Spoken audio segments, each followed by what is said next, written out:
The offense that we had longed to see was finally together again on the field Sunday, and the results were great. Can they continue to be great? How much can we believe in what we saw on Sunday offensively? We'll talk about it all on today's Gold Standard Podcast.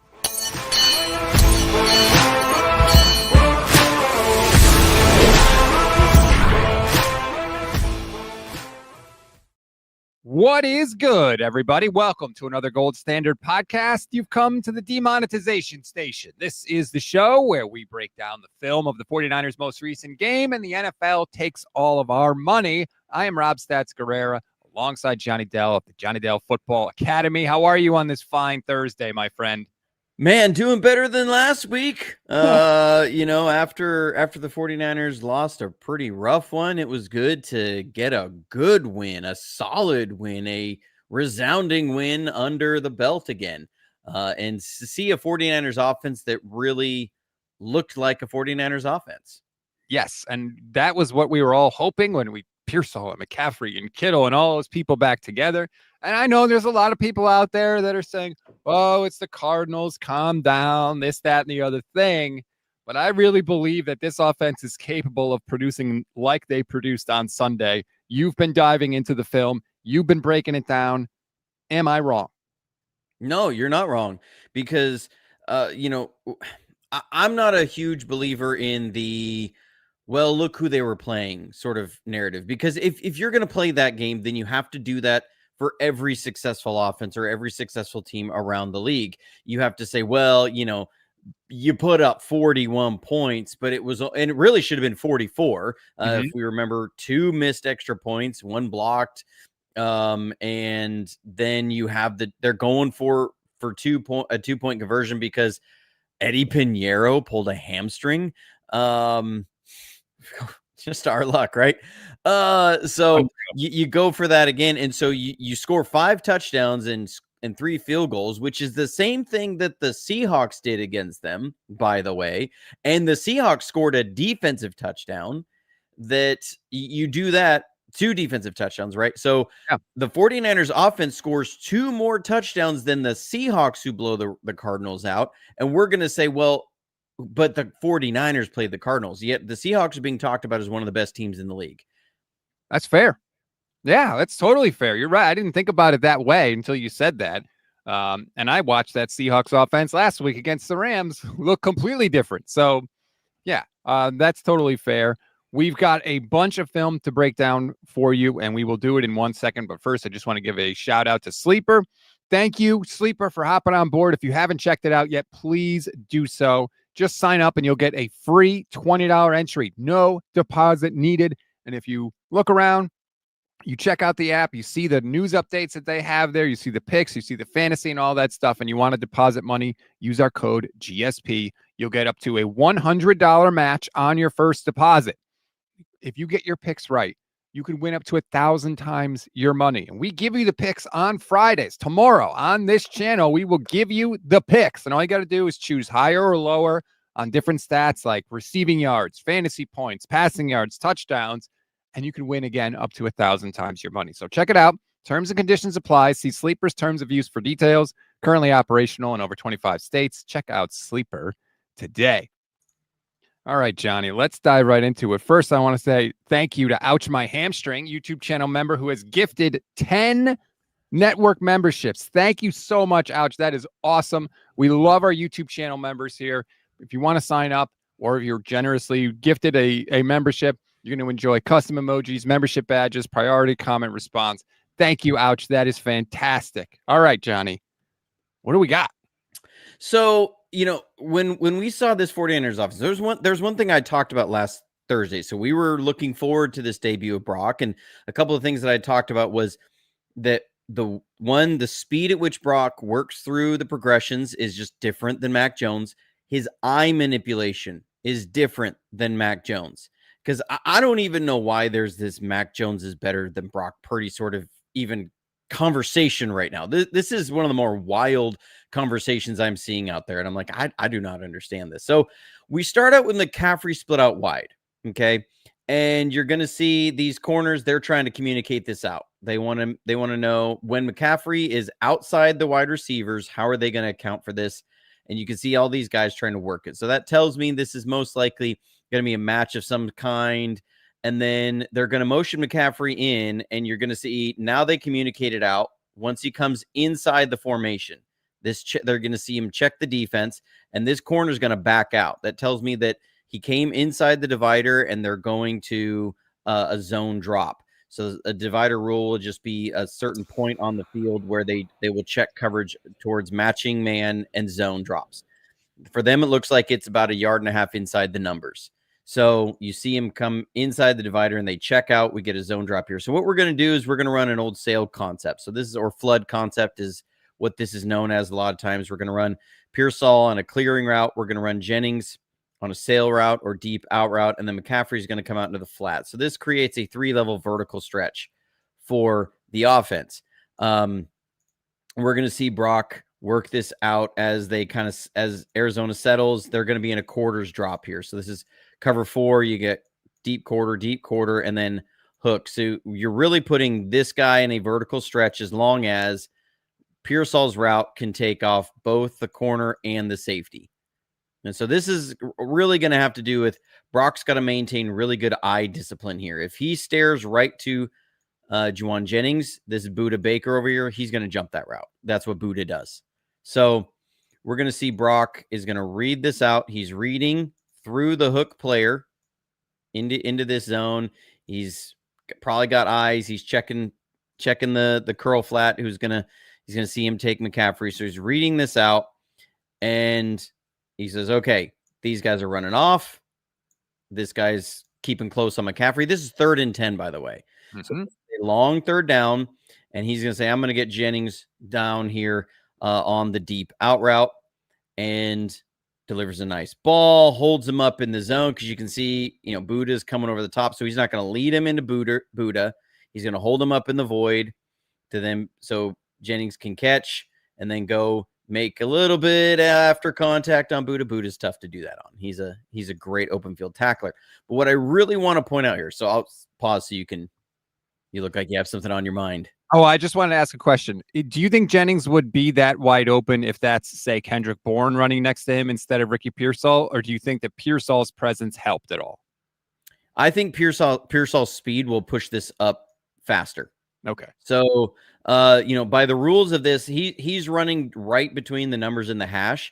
So that threatens both the quarters zone and the outside quarter zone. It threatens both zones. So that's a good job by Pearsall of running right down the split here to threaten both deep defenders to draw the double team. Got it.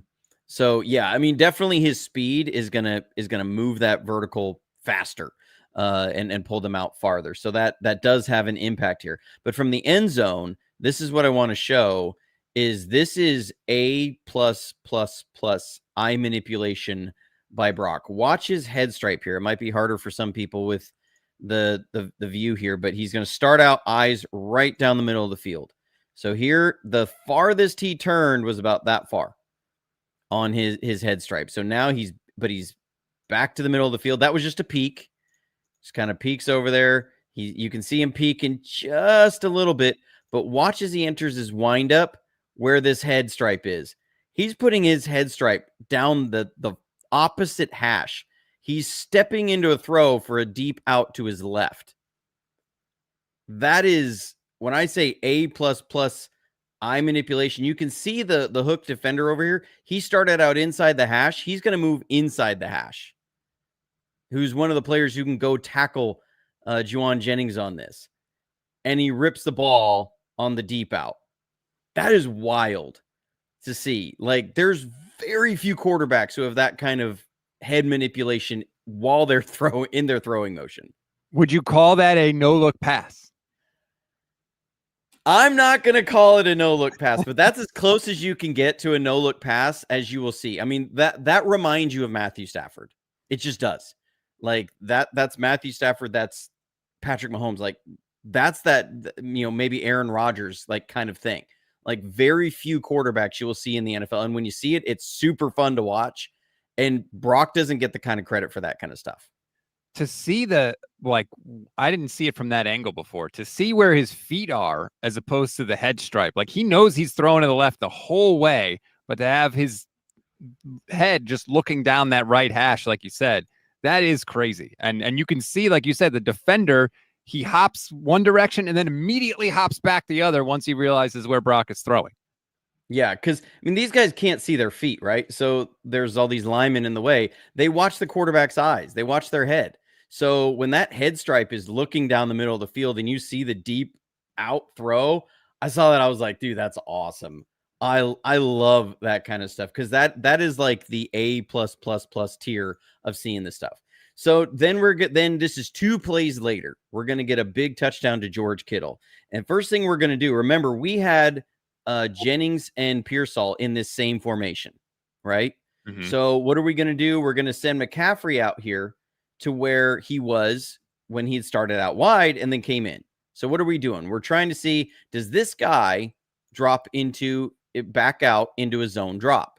Because they have this Melton over the side with Kittle and Juice. And so we're asking the question, are you hiding this or are you playing zone or what are you doing here? Because they love to muddy these looks out and then they'll line up and run man coverage. They don't really care about a lot of their matchups half the time. It's like we're gonna disguise this as zone and we're gonna run man. We don't care. So we're trying to watch, does this corner back out when we put McCaffrey over here, right? And they don't. They hold there still in bump, and you have Budda Baker outside the edge player. So that tells you, okay, these guys are in man. And this Mike just takes like one step and then he's going to step back as McCaffrey comes back in. All right. So that tells Brock this is man coverage. That's what you're going to get here. You're going to get man. And now you have this guy on George Kittle because this guy isn't rushing or isn't dropping in coverage. He's coming. This guy's not dropping in coverage. He's coming because of how they've aligned here. So that all of that data tells Brock this is man coverage. So this is where when Kyle Shanahan does stuff that it tickles me because he has such a way of running plays that we have run for a long time against divisional opponents and changing the presentation completely. So when people talk about that, there was an article that came out, I think it was 6 weeks ago, that they asked some defensive coordinators, who are the hardest play callers to go against? And it was like Kyle Shanahan and Sean McVay. They said were 1A and 1B. That it was pretty much those two guys were super hard. And it was like, they asked him, what is it about him that makes it so hard? And they said, well, because they can both run so many, the same concepts from so many different looks. They don't tip anything. And it's so hard. So what is one of our most favorite concepts? We'll see this all the time is we run this Haas play, or Kyle calls it smack gator, where you run a curl on the outside and then a fade seam. So this is an old air raid play. Normally you have a slot here and you're going to run a slot fade and you run a curl on the outside. So Haas was just hitches outside seam. So we hit Brandon Ayuk for a big 70 or 84-yard touchdown on this against the Buccaneers a couple years ago. We hit Jordan Watkins on this. Mac Jones did this slot fade curl, outside hitch and slot fade in preseason. We run this play a lot, right? So this is something you run a lot of. Well, how do we dress this up? Well, now we're going to run hitches on the outside. And instead of running the slot fade, we're going to run a rail route. So that's a go route from the inside. And so you get the same concept, passing concept, but you're dressing it up and you're running it from a different presentation. And this is a different look. So the defense can't clue to this. They're not cluing in that this is going to be double fades from the inside with hitches on the outside. So this is a way that you get a really favorable matchup and you can run it using your almost positionless type players, guys that are very versatile, that are matchup nightmares, to run a classic passing concept in a new form. And that is what makes Kyle Shanahan so fun to watch. So we're going to run this. And so the read is on the middle safety. Whichever way he goes, you're going to throw the opposite. And so Brock's going to take it, and he's going to see this safety open up just a little bit to his inside. So he's going to throw this one to George Kittle, because either one of McCaffrey or Kittle would be open. It's just depending on where does this safety open up to attack to. I'm going to throw the opposite. He sees a safety turn just a little bit and delivers a phenomenal ball to George Kittle. On his first real drive back, because the first drive was just one Yeah. run to McCaffrey, and that was it. You could see him sort of feel it in this drive, had a couple of chunk plays. He actually has McCaffrey, who's going to be just as wide open on the other side, too. And he even said after the game, this was a throw where he was like, all right, I'm back. I'm in rhythm. I'm feeling good. Like, we're ready to roll. Yeah. I mean, and it had to feel so good for him because you're going to see him stare down that middle safety, and then he's going to see the guy open up his inside hip just a little bit, and then he's going to launch it. Bam. Look at that. Oh, George has awesome. like 4 yards of separation on the poor defender, too. Easy money. Yeah.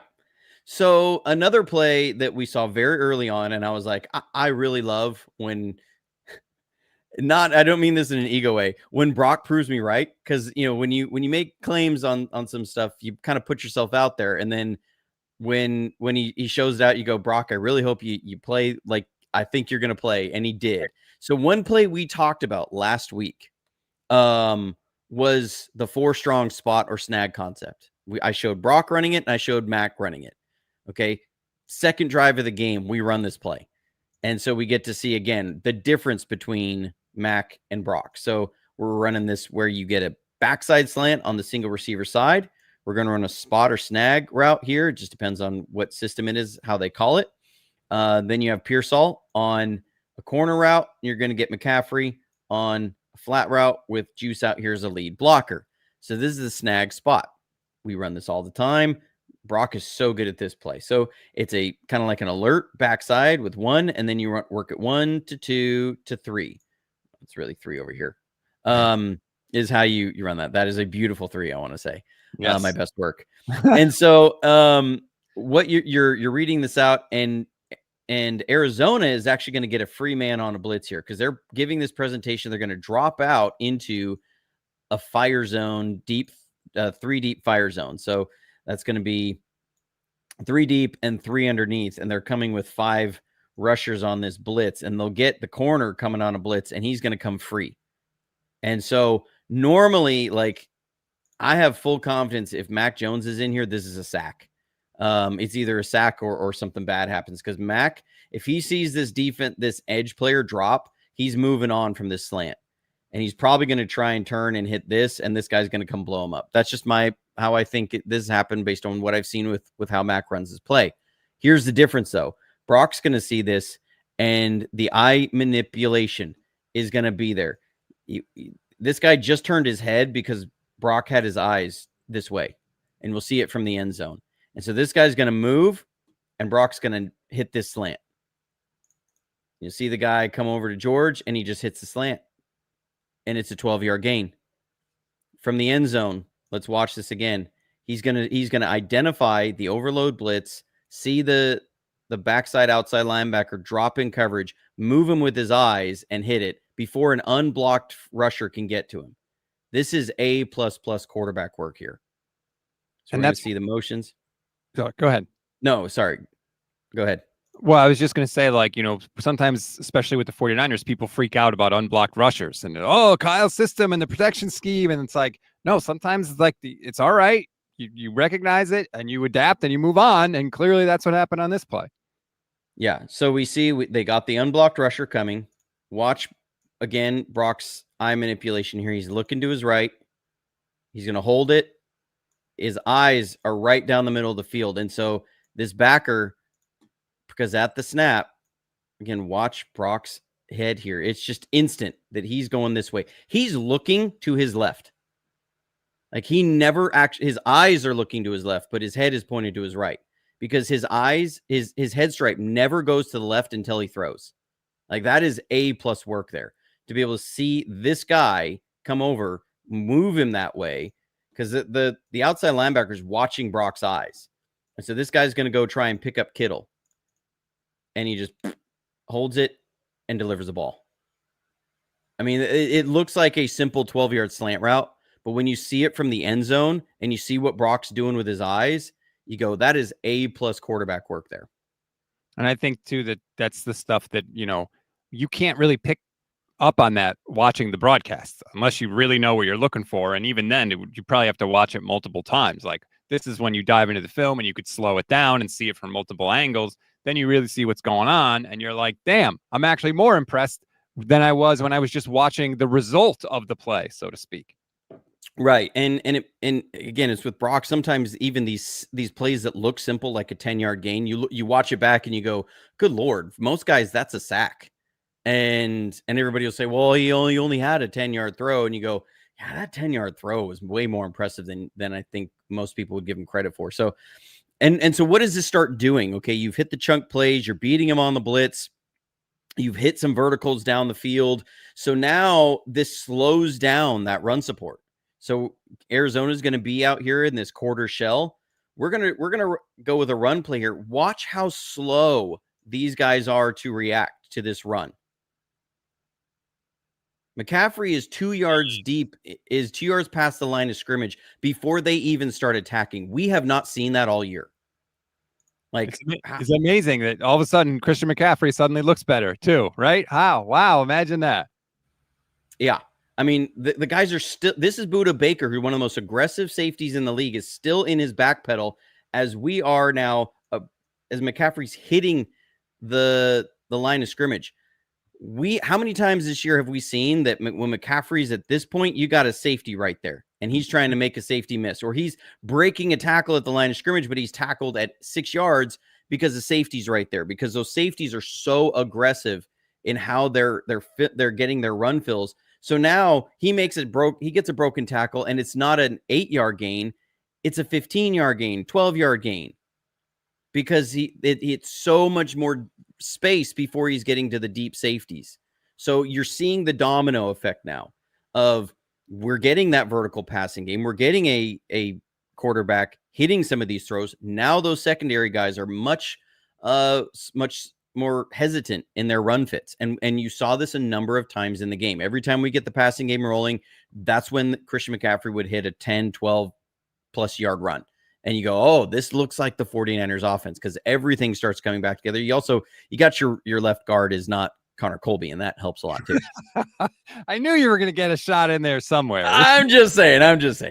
So then we get this touchdown to Christian McCaffrey, and this is one that Christian talked about. Again, it's a simple thing, but it is not a simple thing. There was a soundbite the 49ers posted on their thing where he's on the sideline. He's like, I mean, it's a little thing, but it's so big, like that, to be able to see that. And so McCaffrey's the fourth read on this play. I'll just clear that up right now. So he's an outlet. We're running a double post concept here. So we're trying to work a horizontal stretch here with George and Ricky. And then we got Juszczyk on a shallow cross. So that's then going to put this in a vertical stretch. So this is what's called a triangle stretch of the defense. So you're going to have a triangle that works as that's a really bad triangle. Okay. Okay. I'll try and do this a little bit better. Okay. There's our first post. There's our second post. I'm getting, my ADHD isn't helping here. So now we're going to get a triangle. Yes. There we go. There we go. That looks a little less like John Madden with Tourette's, right? So, so here we go. We're trying to work this triangle, and how this is going to work 1 to 2 to 3. And then McCaffrey, what he's really trying to do, we're going to send him in this little bump motion, and then we're going to send him out. He's supposed to sit down right here, and he's going to be the number 4 on it, so that if they condense the middle of the field, you can outlet as a last-ditch option to McCaffrey. That's what he's supposed to do. But as this play rolls out, Arizona's going to be in man coverage, and so this happens where you get some interference. McCaffrey's going to see that. He goes, oh, my man. He's going to see this is man, and this is my man. So he's caught up, and McCaffrey's going to say, well, I'm going to run away from that. Shoot, I'll take advantage of some interference. But he's relying on Brock. Are you going to see that? Because if Brock sees that, he's got to say, I'm going to clear 1, 2, and 3 and move immediately to 4. He's going to streamline straight through based upon seeing that. Question is, can he? And he sees it, one hitch, balls out, sees it. And there you go. And it's a play that looks, this is one of those, again, where people are going, gosh, because you can see McCaffrey's going, hey. because it's not planned.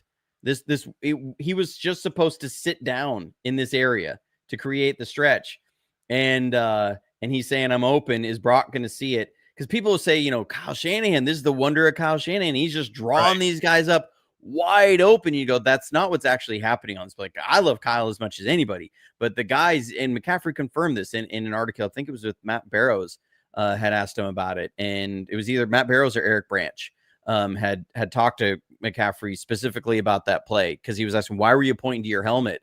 Yep. He said, because that is not a simple thing, that Brock saw that and got me the ball. Yeah, and I knew something was up when I saw McCaffrey pointing to the helmet, because first of all, I love that Christian, like, anytime he makes a good play, if somebody had a part in it, he always points it out. He always points to them. So it's like a nice little clue for all of us watching, like, all right, something else was going on there.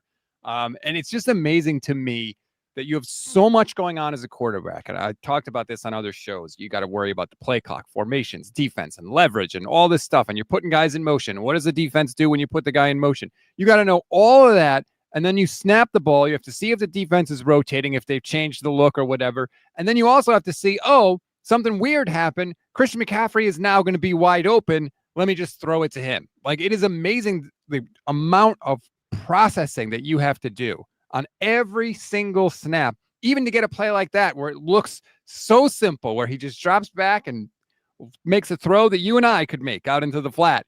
But it's not that simple. And it's amazing that they're able to do all that. It really is. And it underscores, too, that there's been some people who've been incredibly smart people. I think like Ryan Fitzpatrick, if I can spit it out. Dude is incredibly brilliant. Like, what, 4.0 Harvard GPA guy, but didn't process the game at a level like Tom Brady did, right? It's not even about how smart you are, that there is a different way that the brain snaps in these moments, because we were talking about in 2.5 seconds. Most people freeze up in 2.5 seconds. And it's why, that Kyle Shanahan has always said, I believe there's only about 15 guys who can play that position at a high level, 15 human beings at any one time that can play that position at a high level. And it's just true that, like, this is such a rare talent that guys can have to be able to operate things like that. And it's also showing just the comfortability in the system and the smoothness in the system. Like, he just knows his system. So we're going to get back. Here's another big run from Christian McCaffrey. And, we also have to remember Arizona has maybe some Brock Purdy scars. Brock's performances against them over the years have generally been very, very good. His lowest point total was last year, 2024, and it was 23 points was the lowest points he scored against them. Other than that, it was a game of 38, 35, and 41, or no, 38, 45, and 41 are his games against them. He had one game where he was 20 of 21 passing. So they like, and Buda Baker was there for all of it. A lot of these guys have been there for all of it. So you're going to see, again, you go with these runs, watch this, how slow the run support is from, and this is a little bit of a delayed handoff, but these guys aren't going full draw play. They're running our version of duo. It's punch.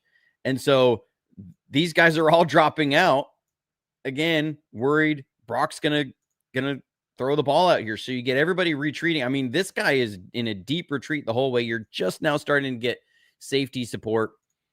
And here you go. You get Christian McCaffrey out in the open field, and guess what happens? He forces a missed tackle and he gets more yards, and he's getting it because the safeties aren't all right there. This is where things start looking different. He only got stopped because Kendrick Bourne got in the way. Yeah. I mean, to be honest, 84 got in the way. Otherwise, he might have still been running. My frustration with Kendrick Bourne continues to grow, which, by the way, I was so happy that he did not get a target in this game. Like, yes, we don't need Kendrick Bourne to get targets. Yeah, that feels good to say. I mean, Kendrick Bourne, we appreciate you for what you've been in the locker room and stepping in, but we need to get some more explosive weapons out there, and some better blockers out there. So here again, you're going to see Christian McCaffrey take a run. Watch how slow the back end is in run support. We're coming with this motion, and then they're handing the ball off. These guys are all in deep retreat, and Christian McCaffrey's hitting the line of scrimmage. And so you're getting these big, Buda Baker's coming on a blitz. That's why he comes flying in there. It wasn't a recognition. He was on a blitz. And so you're getting him hitting these holes, breaking tackles, and there's not somebody right there to tackle him right when he breaks that tackle. And so he's getting more yards because none of those defensive backs gets in on the play. I mean, they're all deep and back there. None of them even getting close. You start seeing that's why he averaged 6.2 yards per carry. It's got to be so freeing for him to just have so much more space to operate where you're not having everybody all over you the second you get the ball or the second you get to the line of scrimmage. 100%. I mean, his enjoyment level has got to be much higher from this game. So now we're gonna run. This is right after the Malik Mustafa interception. So this is like 32 seconds left to go in the half. They're trying to, and I think they had one timeout or something like that. They're trying to get into field goal range, in scoring range. We're going to bring Demarcus Robinson inside, and this guy doesn't travel and he stays back, so that reveals they're going to be in zone coverage. We're going to run a couple what are called divot routes, so it's a 15-yard curl on the outside, and we're going to run Robinson on a basic route. People always say you need to adjust your protections more, not get as many free rushers. Well, when you do that, you have fewer eligibles. So we're going to go max protect here. We're going to probably have McCaffrey on a check and release. So if they come with a blitz, he's going to hold up. So Brock has no hot answer on this. And what Arizona does, they're going to end up coming with a blitz on this. This is another fire zone. They're going to drop two guys out on the left side. Really three, because this guy's going to drop into a deep third. And so Brock is going to, this is one of just the more wild throws you will see. So you got a guy checking, making sure McCaffrey's not going to leak out. So he's holding up underneath, and Juwan's running this divot route. It's going to curl at 15 yards. Safety's running out. So Brock says, I got a little hole to lob this one in here. We don't have that on the other side because this guy has gained depth. And this guy's taking away the basic route. So the only outlet he has, it's either take a sack or get it to Juwan Jennings. Or throw it away. He can throw it away. But Brock is if he's this is what we talked about. This can be why he gets himself in trouble. And I put this on X, like Brock can get himself in trouble with these throws, but the guts and the ability to make this throw, to put it over, so in case we can't see where the ball is, to put it over the outside linebacker and in front of the corner to where his contested catch guy, Juwan Jennings, can make this catch is wild. I'm not going to lie. That scared the hell out of me. I was terrified. Yeah. I mean, it's one of those, like, when you saw it in the air, you go, like you start gripping the seat a little bit. Mm-hmm.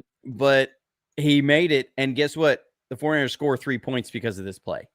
Because this is the one that Calais Campbell gets an illegal unnecessary roughness penalty on him for hitting the long snapper. I mean, it's that duck and chuck, but the ability to make this throw over that guy, but still drop it in the target is wild.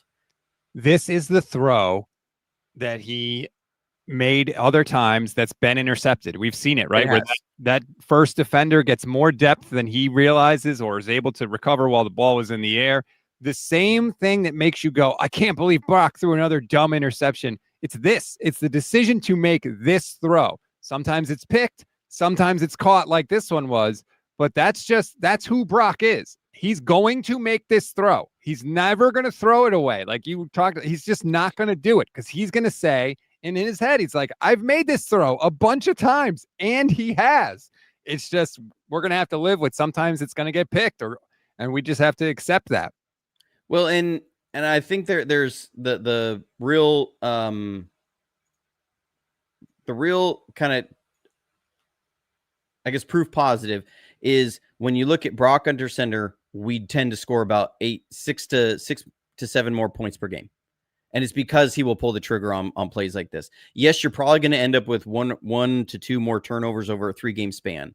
But on average, then in the games, though, that's going to keep 1 to 2, 3 more drives going and score points more because he's willing to let it go. And Greg Cassell said this on KMBR. I think it was yesterday. He was asked about the same thing. And he said, because it was why does Brock sometimes throw these interceptions? He gave the same answer I did last week, which was, well, Brock's a very aggressive guy and he knows he can make that throw. And so he's going to thread the needle. Other quarterbacks do this over different things. Josh Allen will do the same thing on his big arm throws. He's going to use his arm strength that he knows he can fit a pass in that very few quarterbacks can. And so he'll attempt passes that other guys would just turn down. And sometimes it'll be good. Now he tends to have a lower interception rate with that. But at the same point, there's very few quarterbacks who can make this throw, and Brock is going to take that. He's going to attempt these throws. But I want to give an extra shout out here to Christian McCaffrey for taking on Calais Campbell. 6'8". Let's go. Oh, man. Dude, that is not a job that I relish. Like, I was joking about how Pinheiro got up in Calais Campbell's face. Like, dude, Calais is not the guy that you want to mess with. He's a mountain of a man. Yeah, no. If there's one guy on that defense that I'm saying, yeah, I'm going to go poke at him, it's going to be like Max Melton. It's not going to be Calais Campbell. Yeah, exactly. All right, so now we come back out of the half, and we're going to run this play. It's called flag follow. So we're going to run a flag or smash concept here. We're going to get a corner route and a flat route. We're going to run Kittle on a basic route, so it's a 10 to 12 yard in route, and then Pearsall is going to run a little out and back in. So this works a 1 to 2 to 3 to 4 progression on this. And it's just how the eye discipline, the head discipline, the smoothness of the operation. So what Brock's going to do is he drops back. He sees these guys are in a quarters drop. So that tells me they're running a matching quarters here. So you're going to have this flag come out, and that means this guy's got to go match Juice in the flat. So Brock's going to read it. He's going to see, okay, boom, we got this interference. So the guy can't match Juice in the flat. So he's going to hit this. But again, it's the eye discipline. You're going to see Brock's head look right down the middle of the field and watch Buddha Baker on this. So Buddha is going to start attacking Kittle's route, right? Because even though Brock's already throwing to his left, and that was, again, I'll show it from the end zone. You'll see it's because of Brock's eye discipline here. It keeps guys out of the play. So this guy never gets in there to make a tackle and can't jump on it as quickly. And you get 20 yards on a simple out route. Again, from the end zone, watch Brock's head stripe. This is the stuff I love to see from him. He's so good at this. This is something Bill Walsh hammered about his quarterbacks. Keep that head stripe down the middle of the field as long as possible. Don't tip your throw. It's right when he flips his hips to throw that head stripe moves. Great head discipline. That's something that Mac has not been as good at. And I saw that even in preseason. I was like, this was the difference. Mac threw an interception against LA or Las Vegas, not LA, LV, because the head tipped early. I think Brock is just so much more comfortable in the system now. And this is not something that we really got a chance to see Kyle Shanahan with. Like he had Matt Ryan for a couple of years, but then he left to take the San Francisco job. We haven't really seen Kyle grow and work with the same young quarterback year after year after year, like we're going to get to see with Brock. And I feel like the more they work together, the better they're going to get. 100%. I mean, and you see just like, it feels like Kyle has a different comfort level here with Brock. And you understand like why everything was when Brock is healthy, is he going to play? Yes.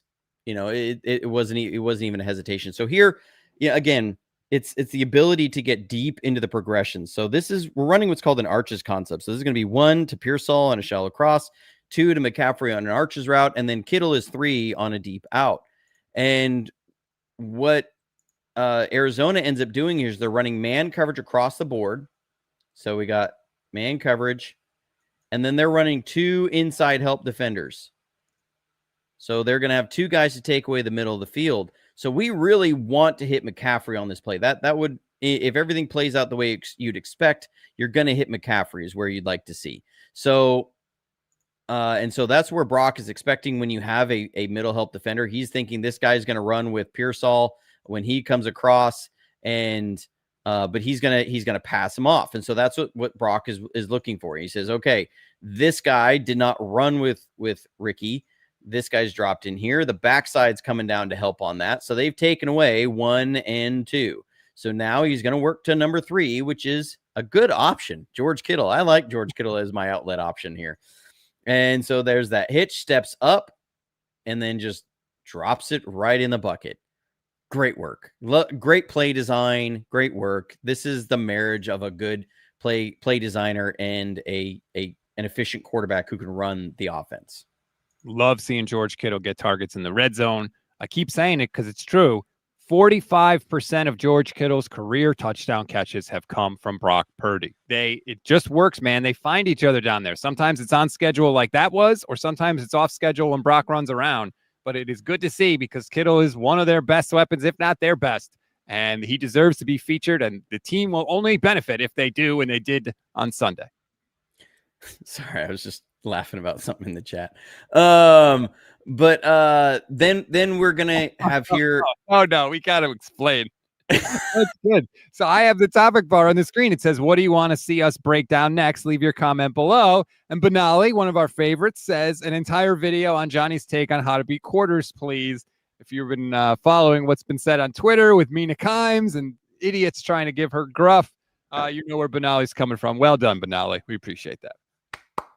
Yes. That dude is such a hack. Oh my gosh. It was one of those, I waited to even comment on it because I'm like, this is so stupid. It's not even funny. Because he was so wrong. He just wants engagement. Yeah. Exactly.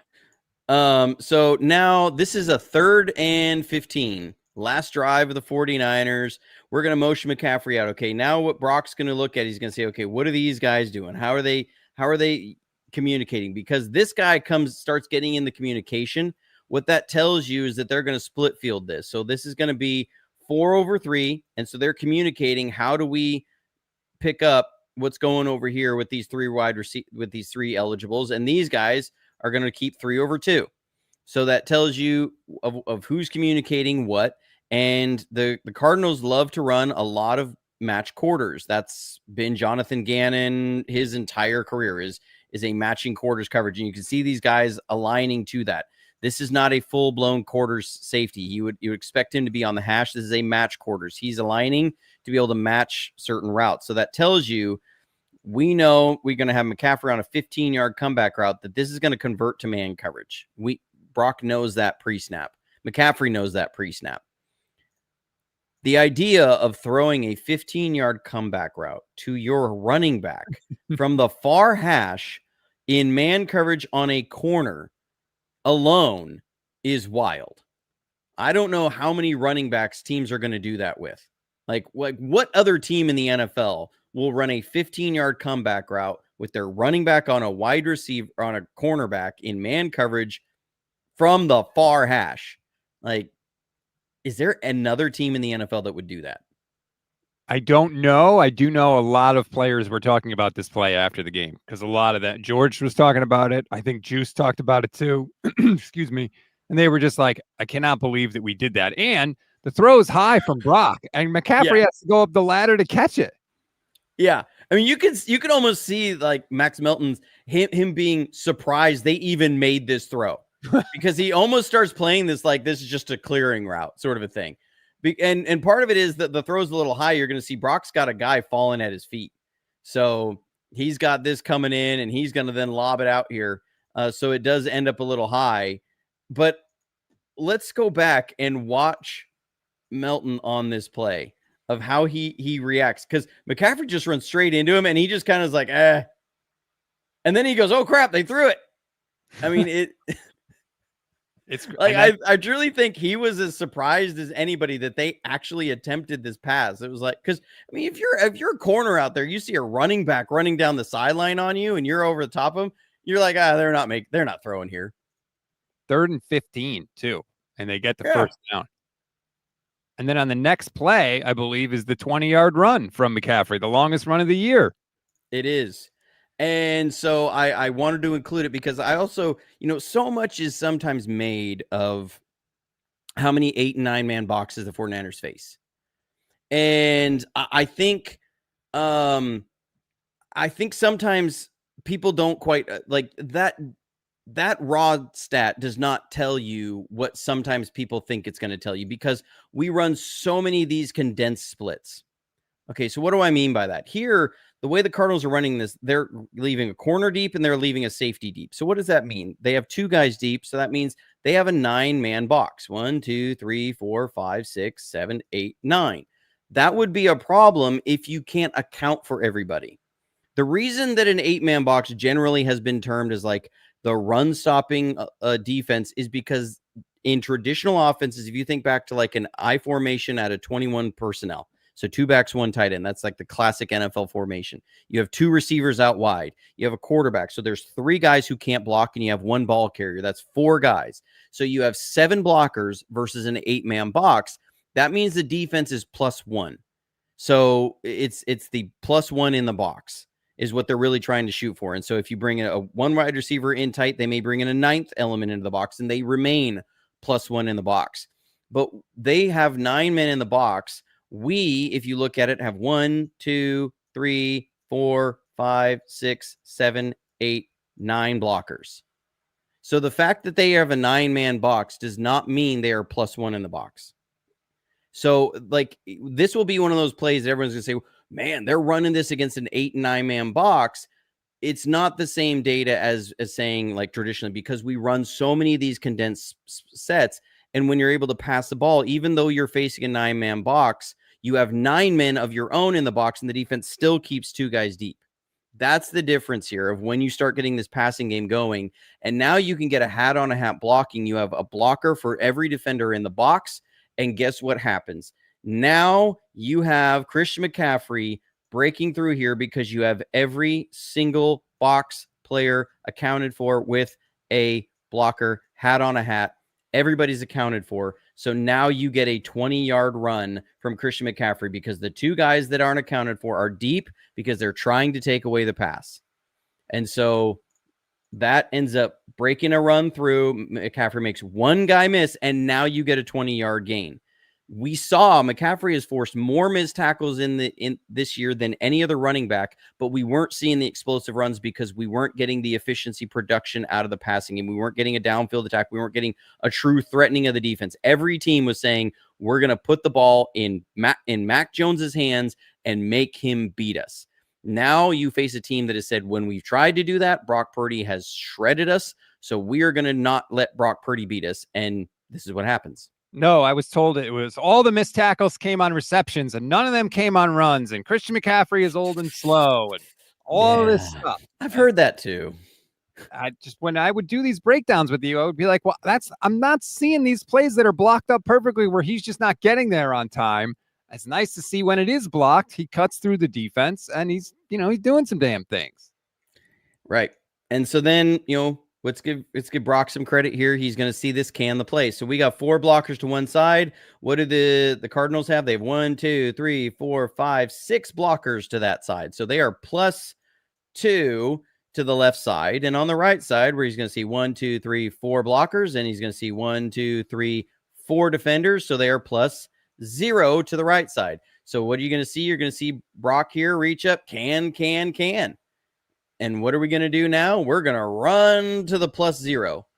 So he flips the play. We're going to send George Kittle in motion. And the same thing again, you're going to see now the ability to get a hat on a hat. You have everybody accounted for. So we have Juwan Jennings as his man. We have Ricky Pearsall is going to run this guy off. You're going to get George Kittle up on the safety. You're going to get Colt McKivitz peel back and pick up the linebacker. Every single blocker is accounted for, defender is accounted for. Juwan Jennings doesn't make the greatest block, but you can see him get frustrated and then be really happy that the score ends up in a touchdown. But Colt McKivitz, let's give Colton McKivitz some love here. He gets a lot of hate. Look at Colton McKivitz get out here in space on the linebacker, take this guy on and get a great seal block, throw him to the ground, and look at the celebration with him and Pooney. They're excited about it. I'm excited about it. It's great to see. Pooney looks like he's feeling a little better, or somehow is able to manage that knee better, because he's been looking more like early season last year Dominic Pooney, which is good to see. And it was nice to see one of those damn toss runs work with Christian McCaffrey, because I feel like there's been a lot of them where they haven't. He still has to break a tackle. Thank you, Juwan Jennings, but touchdown nonetheless. Yes. Dominic Pooney is moving a lot better than he was earlier. That knee is doing much better. But the things we had talked about was that you didn't have George Kittle before, right? That was when the run game was struggling. Why did the run game take so long? Okay, well, you didn't have George Kittle. The other run that came behind Ben Barch. Your left guard is back in, and he's doing well. And you know who else you got? You got your quarterback who's not even in the play because he's way out here watching everything happen, going to the sideline to get some Gatorade. Because the rest of the team did a great job and he set him up, can the play right. And the 49ers offense surprisingly starts looking like itself again. Hey, imagine that. You love to see it. There's a reason things happen, and this is why we break it all down on the channel. Now, we did ask for ideas in the comments for what you want us to break down next. Ouch, my hamstring says, break down how PFF could possibly have Jake Brendel ranked as the number 11 center. I'm not buying it. I'll just say this. We saw life without Jake Brendel, and it was Matt Hennessy, and I did not like that life. So as much hate as Brendel gets, we have seen there's not really a better option on the 49ers right now. Yeah, and so I don't agree with all of PFF's grades. I don't think Jake Brendel is really, truly the 11th best center in the league. I think he's closer to 15th or 16th. I don't hate Jake Brendel as much as everybody else does. Everybody loves to hate Jake Brendel. And I get it. Like I've bagged on him at times, and he's been very frustrating at times. But what we saw with Matt Hennessy is that it doesn't mean just getting better. Matt Hennessy, he struggled in some things. Did I miss a connection here? Can you hear me, Johnny? Can you hear me? Did I freeze up or did you freeze up? I don't know. It's really weird. I can't see you. You can't see me. I can see you. I hope everybody can still hear us. That was really weird. Like you froze up on my side. Can you see me now? No, I see you in a little window down below, but I can't see you there we go. Okay. I could see you the whole time. It looked the same to me the whole time. That was weird. Whoa. All right. We're in bizarro world. That Matt Hennessy, there was like this weird sort of narrative that popped up that Matt Hennessy had done so much better than Jake Brendel. And I think it's like sometimes people will see what they want to see or have stats prove what they want to prove. And some of those I was looking at the stats. I'm like, that's not possible because I watched Hennessy give up 3 pressures and it said he had like 0 pressures given up. I'm like, I watched him give up 3 pressures. I don't know where they're getting that as far as stats. And same thing with coverage stats, like so many catches allowed, so many yards allowed. And I'm like, some of those don't mean exactly what it looks like. Like they credit those to the closest defender. That doesn't mean that necessarily if a guy gives up 8 catches for 40 yards, you're going to say, okay, well, he gave up 8 catches. And you go, yeah, but he also prevented 8 catches for 160 yards because they were running routes behind him and he took away the deeper route and then he came up and rallied underneath. So like some of that stuff, I don't know. People will see what they want to see in it. In the end, I think Jake Brendel, he's he's not great. I would love to see this offense with an elite center. Well, we thought that there would be an elite center because Kyle Shanahan always seems to place importance on it. But, we got Jake Brendel instead. First it was the guy from the Giant, Weston Richburg, right? They paid Weston Richburg a bunch of money. And big contract. Yes. And he was playing well, but then he got hurt. And then it was Alex Mack came in for, I think it was 1 year, but like they had significantly invested in the center. And then now they've just stuck with Brendel.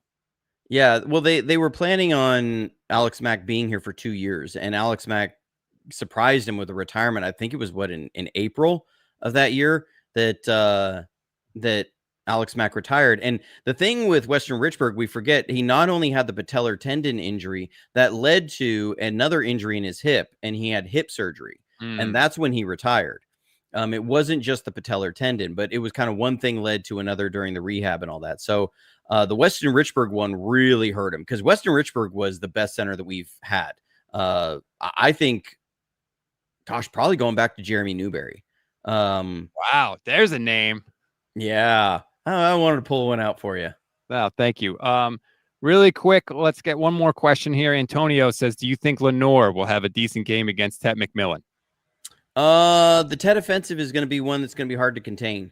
So I think, again, the way that we run a lot of stuff, we ask a lot of the corners to compete on a lot of like curls and comebacks, because what our defense will do is it will transition into man, but only past a certain point. And what teams will do is stress that transition point.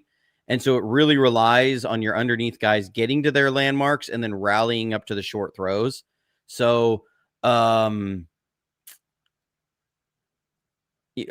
don't know if we're going to play. I think we might play more man coverage in this game than we have before, just to try and get a little bit more production there. And they don't have a lot of weapons over there in Carolina. Of course, Arizona didn't, and we had to move away from man coverage with them too, because what's his butt was beating us for like 15 catches, and Trey McBride. So, I think our guys are getting a little bit better at that. But we'll see. I think he's going to have the vet experience edge on that. JP Hellahard says, do you think the Panthers will put Ted McMillan in the slot and attack Stout? Who hasn't attacked Stout this year? Yeah, I mean, Upton Stout is going through some rookie moments, but he forced the interception to Mustafa. And he played that play that he played that one perfect, and he forced an overthrow by Brissett. So, Upton Stout, it's what they've talked about. It's going to be ups and downs. There's going to be ups and downs. Kyle Shanahan, as far as I understand, has really, been in Upton Stout's corner to keep him built up, because with a kid like that, you don't want him to get too low when they're getting attacked. You remind them you can be elite in this game, but there's going to be some growth that happens here. There's going to be ups and downs. You have to stay even keeled. He's gotten a little bit better about not biting as hard on play action. The Rams attacked him really hard with that. Some guys have attacked him with how they attack his body on in-breaking routes. And so he's working through and figuring out how are other teams going to attack me. It's not quite the same. So, but I mean, yeah, everybody's going to try that. It's his job to really work through that and do it, and solid to protect him in the worst moments. And yeah, it's been frustrating at times, but then he makes that strip at the goal line also. And you're like, you can never fully write him out. Just when you're ready to be like, I'm done with him, forget it. Like he does something and you're like, all right, fine, you could stay. And the last touchdown Arizona scored, it was a deep, like 25-yard touchdown pass. That was on Chase Lucas. So, you bring Chase Lucas in and he busts a coverage and they get a big touchdown. So sometimes you can't win for losing. James Kirk too says that Upton Stout was on Richard Sherman's podcast, and he was, and I listened to some of it. I want to go watch all of it. It's really cool because Sherman's basically like just teaching it. Like they forgot that they were on a podcast, and you were just getting to listen to a conversation between a rookie corner and a Hall of Fame corner, and it was really, really cool. I meant to put some of that in 49ers in 5. I forgot. I'll do it tomorrow. But anyway, go check that out. Thank you, Johnny. Make sure you check out Johnny Dale Football Academy on YouTube. He's doing some of the best work out there. We really appreciate it. Thank you for the breakdown. You and I will talk later. We'll figure out what to do about next week, because I don't think we're going to be doing a show on Thanksgiving Day. Pretty sure you probably have some plans, but we'll figure it out. Thank you, everybody. Like this video. Subscribe to the channel. We'll talk to you next week.